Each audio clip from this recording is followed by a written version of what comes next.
এটা কি হলো? ফিরোজের হাসি প্রশস্ত হয়। বাসরাতে বউ নিয়ে এমন ফুলের বিছানায় গড়াগড়ি না খেলে হয় নাকি? ফিরোজের মুখের মুগ্ধ করা হাসি আর দুষ্টু কথায় শ্যামা হেসে ওঠে।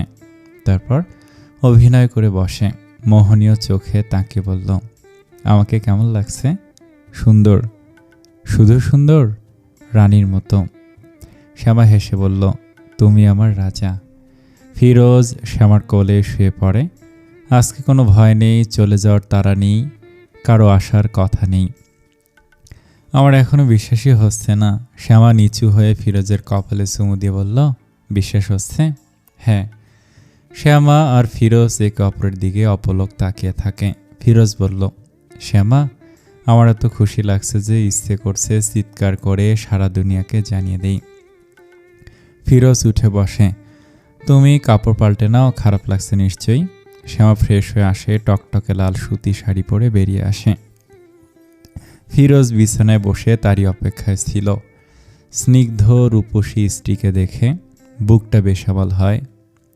চোখের পলক ফেলতে ভুলে যায়। শ্যামা ফিরোজের এমন নেশালো ঘোর লাগা চোখে দৃষ্টি দেখে লজ্জা পায়। মুচকি হেসে বিছানার কাছে দাঁড়ায়। ফিরোজ তখনও তাকিয়ে আছে। শ্যামা বলল, কি দেখেন? বউ দেখি। এত দেখার কি আছে? ভাবছি। কি? বাসরাতে বিড়াল মারতে হয়, কিভাবে মারবো সেটাই ভাবছি। তো কি ভাবলেন? এত সুন্দর বউয়ের সামনে বিড়াল মারতে পারবো না। শ্যামা হেসে বলল, বাসরাত তো চলে গেছে। ফিরোজ মাথা নেড়ে বলল, অসম্ভব, আজকেই বাসর। ওই দিন ভয়ে ভয়ে ছিলাম, তাছাড়া বিছানায় ফুল ছিল না। ফুল ছাড়া কি বাসর হয়? আসো সোনা, ফুলের বিছানায় বসো। শ্যামা আস্তে করে উঠে বিছানা থেকে সরে টেবিলের কাছে চলে যায়। সে কিছুই ভুলেনি। দুষ্টু কথা, দুষ্টু ছোঁয়া সব মনে হলো। এখনো গা কেঁপে ওঠে। শ্যামার কাছে ফিরোজ হেসে বিছানায় গড়াগড়ি খায়। এত ভয় পাও? একটু ভয় পাই না।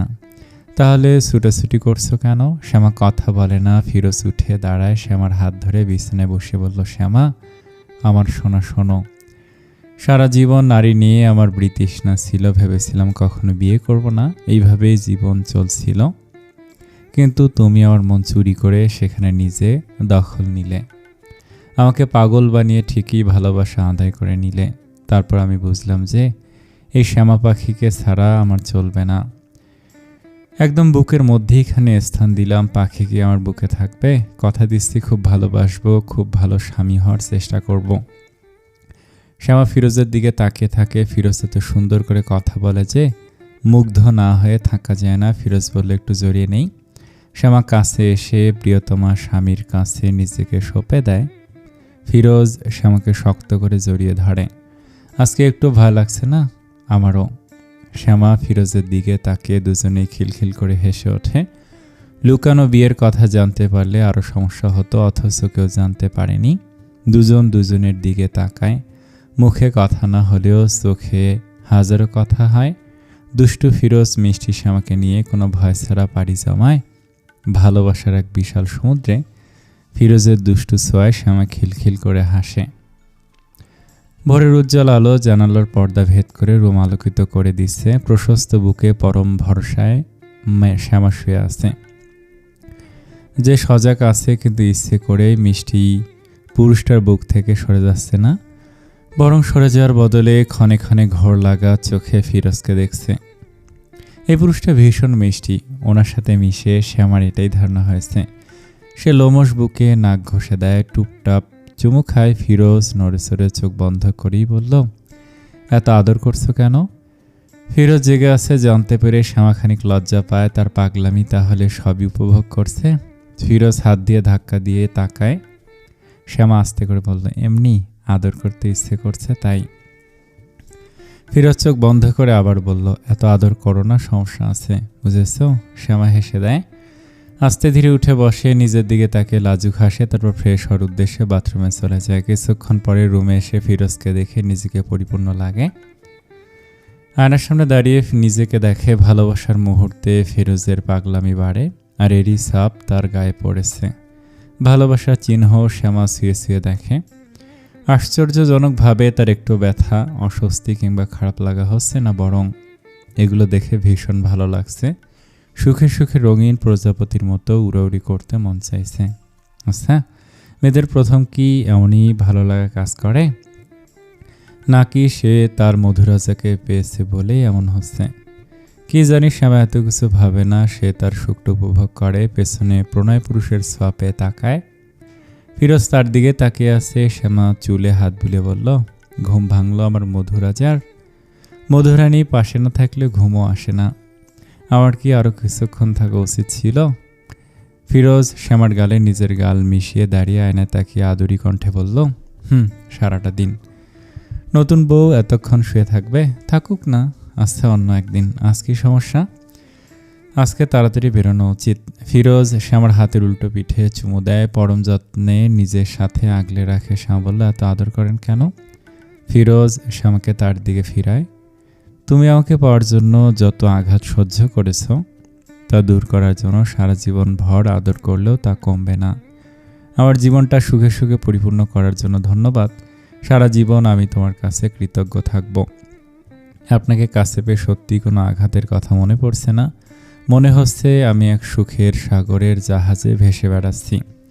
শ্যামার কথায় ফিরোজ হাসে। আমি তোমাকে সুখে রাখবো শ্যামা, সুখে রেখেই সারা জীবন কাটিয়ে দেব। শ্যামা আহ্লাদি গলায় বলল, আমি এভাবেই সারা জীবন কাটাতে চাই, সারাটা জীবন। সময় কার জন্য থেমে থাকে না, সময় সময়ের গতিতে ছুটে চলে। মানবকে সময়ের সাথে তাল মিলিয়ে ছুটতে হয়। শ্যামা আর ফিরোজও সময়ের সাথে তাল মিলিয়ে ছুটে যায়। এই সময় তাদের অনেক কিছু শিক্ষা দিয়েছে। মানুষের কথা অপমান কত রকমের হতে পারে তা দুজন খুব ভালো জানে। সবাই মুখে কিছু না বললেও তারা দুজনে বুঝত যে সবাই তাদের প্রতি নাখোশ। কিন্তু এই নাখোশের সর্বোপরি খোশ হয়ে গেল যখন শ্যামা ফুটফুটে এক পরীর জন্ম দিল। সারা ঘরের গোমট ভাব যেন নিমিষে দূর হয়ে গেল। ছোট পরীটার নাম সানায়া। সানাকে পেয়ে যেন সবাই নতুন করে আনন্দের খোরাক পেল। সারাদিন সবাই আদরে আদরে ভরিয়ে রাখে, কোল থেকে নামার সুযোগ পায় না। শ্যামা মুগ্ধ হয়ে মেয়ের প্রতি সবার ভালোবাসা দেখে। রোজিনা বেগম তাকে কখনই পছন্দ করেনি, কিন্তু বাবু হওয়ার পর যেন উনি পাল্টে গেলেন। এখন তাকে খুব ভালোবাসে, নরম চোখে দেখে। আর উনি সানার জন্য এতটা পাগল যে কেউ দেখলে কখনই ভাববে না উনি একসময় শ্যামার সাথে খারাপ আচরণ করত কিংবা সদ্দাদি। সারাটাক্ষণ সানাকে ওনার কাছে রাখবে। মোহাম্মদ আলী যতক্ষণ বাসায় থাকবে ততক্ষণ ওনার কাছে সানা থাকবে। শ্যামা আর ফিরোজ মুগ্ধ হয়ে বাবা মায়ের পরিবর্তন লক্ষ্য করে। এত কষ্টের পরেও তারা নিজেদের জায়গায় ঠিক ছিল, একটুও পিছু হাঁটেনি কিংবা কাউকে কটু কথা বলেনি। রাগী ফিরোজ এখন এতটাও রাগী নেই। শ্যামার দুষ্টু মিষ্টি শাসনে সে খানিকটা শান্ত স্বভাবের হয়ে গিয়েছে। সে এখনও তার মধুরানীকে ঠিক আগের মতোই ভালোবাসে। বছরের পর বছর চলে যাচ্ছে, অথচ তাদের দুজনের ভালোবাসার আংশিক পরিমাণও কমেনি।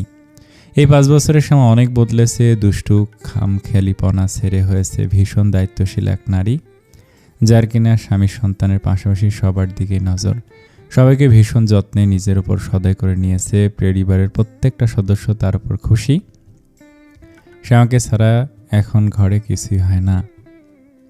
বাবার বাড়িতে কেউ কখনো বলে না যে প্রেম করে বিয়ে করে ভুল করেছে, কারণ ওনারাই নিজ চোখে মেয়ের সুখ দেখছে। ফিরোজকে সবাই খুব পছন্দ করে। স্বপন ইসলাম ফিরোজকে জিজ্ঞেস না করে কিছুই করে না। উনি প্রত্যেক কাজে ফিরোজের মতামতকে বেশি প্রাধান্য দেন। শ্যামার থেকে বেশি ফিরোজকে সবাই ভালোবাসে। সানা দুনিয়াতে আসার পর থেকেই যেন সবাই সব পুরনো কথা ভুলে গিয়েছে। রিপন আর ফিরোজের কোনো বিরোধ নেই, বরং দুজনের মাঝে মাঝে চায়ের দোকানে আড্ডারত অবস্থায় দেখা যায়। শ্যামা বিয়ের প্রথম অপরাধ বোধ করত, এখনও করে। সে জানে তার আব্বা আম্মাই বিয়েতে কষ্ট পেয়েছে। মেয়ের দিকে তাকিয়ে হাসি খুশি থাকলেও মনের সুপ্ত কষ্টের কথা সে বুঝতে পারে। শ্যামা বাবার বাড়ি যায়। সন্ধ্যার পরে স্বপন ইসলাম সানাকে নিয়ে বসে খেলছিল। শ্যামা তার আব্বার পাশে বসে বলল, আব্বা কিছু কথা ছিল। স্বপন ইসলাম মেয়ের দিকে তাকায়। মেয়েটা সুখে আছে। উনি যেমন ভেবেছিলেন তেমন কিছু হয়নি। কি কথা? আব্বা আমাকে ক্ষমা করে দিয়েন। কেন রে মা? আমি সানার বাবাকে বিয়ে করার জন্য আপনাদের কত কষ্ট দিয়েছি, অবাধ্য হয়েছি। আমি জানি আপনারা মুখে না বললেও কষ্ট পেয়েছেন। আমি এই বোঝা বয়ে বেড়াতে পারছি না আব্বা। আপনি আমাকে বলুন যে ক্ষমা করেছেন, তা না হলে আমি শান্তি পাচ্ছি না। এসব কথা বলতে বলতে শ্যামা কেঁদে দেয়। তার কান্নার শব্দে ঘরের সবাই এসে উপস্থিত হয়। মেয়ের কান্নার বিষয় জানতে পেরে ফাতেমা বেগমও কেঁদে দেয়। 4 বছরে সানা সবার কান্না দেখে ভয় পেয়ে যায়। সে হাত বাড়িয়ে তার মামিমার কোলে চলে যায়। স্বপন ইসলামের চোখ জ্বালা করে ওঠে। মেয়ের মাথায় হাত রেখে বলল, আরে কাঁদিস না পাগল মেয়ে। শ্যামা মাথা নেড়ে বলল, আগে বলেন আমাকে ক্ষমা করেছেন? সত্যি বলতে প্রথম খুব কষ্ট পেয়েছিলাম, এত খারাপ লাগছিল যে নিজেকে স্বাভাবিক করতে সময় লেগেছে। তারপর আমার চিন্তাধারা সম্পূর্ণ ভুল করে ফিরোজ তোকে ঠিক রানীর মতোই রাখছে। আর ফিরোজও ভালো ছেলে। তারপর থেকে মনে হলো আমার মেয়ে ভুল কাউকে নিজের জীবনসঙ্গী করেনি। এখন আমার চোখে ফিরোজ সুপাত্র। আমি তোকে কবেই ক্ষমা করে দিয়েছি। আজকে তুই নিজে অনুতপ্ত হয়ে আমার কাছে ক্ষমা চাওয়াতে প্রাণ ভরে দোয়া করে দিলাম। সে আমার মাথায় ফাতেমা বেগম হাত বুলিয়ে বলল, পাগল মেয়ে, তুই এখনও এসবেই পড়ে আছিস? আমার কাছে তো এখন তোর থেকে বেশি ফিরোজকেই মায়া লাগে। সে আমার মায়ের কথায় সবাই হেসে ফেলে। তার মাথা থেকে যেন 1000 মণ ওজনের বোঝা নেমে যায়। পরম শান্তিতে তার রুম নেমে আসে। রাত 10টার দিকে ফিরোজ আসে। খাওয়া দাওয়া শেষ করে রুমে আসতেই সানা বাবার কোলে চলে যায়। বাবার সাথেই তার যত খুনসুটি ফিরোজের কাছে মনে হয়। এই ছোট্ট বাবুটা তার জীবন একটা দিন চোখের আড়াল হলে বুকটা খালি খালি লাগে। সানা দেখতে একদম ফিরোজের মতো হয়েছে, ধবধবে ফর্সা আর ফিরোজের মতোই বলিষ্ঠ দেহের গড়ন। শ্যামা বাবা মেয়ের দিকে তাকিয়ে গাল ফুলিয়ে বলল, আমি পেটে নিয়েছি অথচ বাবা বলতেই জান প্রাণ। সানা আধো আধো গলায় বলল, বাবা আমার জান কলিজা। আর আমি? সানা বাবার সাথে মিশে যেয়ে মায়ের দিকে তাকিয়ে বলল, তুমি আমার আম্মু আর এটা আমার ছেলে। মেয়ের কথায় ফিরোজ হো হো করে হেসে ওঠে। শ্যামা বলল, খুব খুশি আসছে তাই না? খুব হাসি আসছে। মেয়েটাও একদম বাপের মতো হয়েছে। ফিরোজ বলল, হবে না, বাপকা বেটি সিপাহী কা ঘোড়া। কিছুক্ষণ পরে সানায় ঘুমিয়ে যায়। ফিরোজ শ্যামাকে কাছে টেনে বলল, এমন একটা রাজকুমারী জন্ম দেওয়ার জন্য ধন্যবাদ রানী। আগে দেখতাম বাবা মা তাদের সন্তানকে কত ভালোবাসে, আমি সত্যি এর মূল্য বুঝতাম না। কিন্তু সানা আমার কোলে আসার পর থেকে আমার মনে হচ্ছে এটাই আমার মা, আমার জীবন। ও যখন আমাকে বাবা বাবা বলে ডাকে তখন খুব সুখ লাগে, সুখে বুকটা ভরে যায়। শ্যামা ফিরোজের দিকে তাকে বলল, আমারও। তুমি আসলে আমার রানী, যার কারণে আমার জীবন ধন্য পরিপূর্ণ। প্রশংসা শুনতে সবারই ভালো লাগে, সে আমারও ভালো লাগছে। সে মাথা নেড়ে বলল, আচ্ছা ওই লাল শাড়িটা পরো না, আজকে পূর্ণিমা, বাবু উঠে যাবে। উঠবে না, পরো তো। সে আমার কথা না বাড়িয়ে চুপচাপ সেজে গুজে যায়। তারপর ফিরোজের কথা মতো বেরিয়ে পড়ে। দুজনে হাতে হাত রেখে রাস্তায় হাঁটে। পরিচিত পুকুর পাড়ে গিয়ে দাঁড়ায়। পূর্ণিমার চাঁদের আলোয় চারপাশ চকচক করছে। ফিরোজ সে আমাকে বলল, এখানে দাঁড়িয়েই প্রথম আমাকে মনের কথা বলছিলে। সব মনে আছে। আমার সাহসী নারী এমন সাহস করে বলেছিল বলেই তো জীবনের ছন্দ বদলালো। আচ্ছা ধন্যবাদ আমার মধুরানী। বারবার এত কৃতজ্ঞতা প্রকাশ করবেন না তো? কেন করব না? প্রিয় নারীর কাছে তার প্রতি কৃতজ্ঞতা প্রকাশে কোনো দোষ নেই। আমিও তো তোমার প্রতি কৃতজ্ঞ। আর এই কৃতজ্ঞতা এত পরিমাণ যে বলে শেষ করা যাবে না। আচ্ছা। চাঁদের আলোয় দুজন দুজনের দিকে তাকিয়ে থাকে। ফিরোজ মন্ত্রমুগ্ধের ন্যায় তার রানীকে দেখছে। প্রিয় পুরুষের চোখে তার প্রতি মুগ্ধতা শ্যামাকে খুশি করে তোলে। ফিরোজ শ্যামাকে বুকে জড়িয়ে নেয়, দুহাত দিয়ে মুখটা ধরে অধরে মিলায়। পূর্ণিমার নিঝুম রাত, ঠিক প্রথম দিনের মতো শ্যামা কেঁপে ওঠে, দুহাতে আঁকড়ে ধরে তার ফিরোজকে। কিছুক্ষণ পরে দুজন দুজনের দিকে তাকিয়ে খিলখিল করে হেসে ওঠে। ফিরোজ একটা কদম গাছে হেলান দিয়ে দাঁড়ায়। শ্যামা তার বুকে মাথা রেখে দাঁড়ায়। ফিরোজ পরম যত্নে শ্যামাকে আগলে ধরে, আদর নিয়ে মাথায় হাত বুলিয়ে দেয়। ফিরোজের এই সামান্য যত্নগুলো শ্যামাকে খুব সুখ দেয়। সে বলল, তুমি আমার সুখ, তুমি আমার স্বস্তি। ফিরোজ মুচকে হাসে, চাঁদের দিকে তাকিয়ে বলল, আরও সহস্র পূর্ণিমা তোমার সাথে কাটাতে চাইব। এত এত ভালোবাসা এখনো যে বাকি। কদম গাছের নিচে পরম ভালোবাসায় মিশে থাকে সুখী দম্পতি। চাঁদ তারা হেসে হেসে তাদের ভালোবাসা দেখে। পৃথিবীর সবাই এমন সুখে থাকুক। মধুরাজা মধুরানীর ভালোবাসা অটুট থাকুক আজীবন। সমাপ্ত। আসসালামু আলাইকুম। আগামীকাল নতুন গল্প আসবে। আশা করি আপনারা সবাই এই গল্পের মতো সাপোর্ট করবেন। আমি এই চ্যানেলে অনেক সুন্দর সুন্দর গল্প দেব।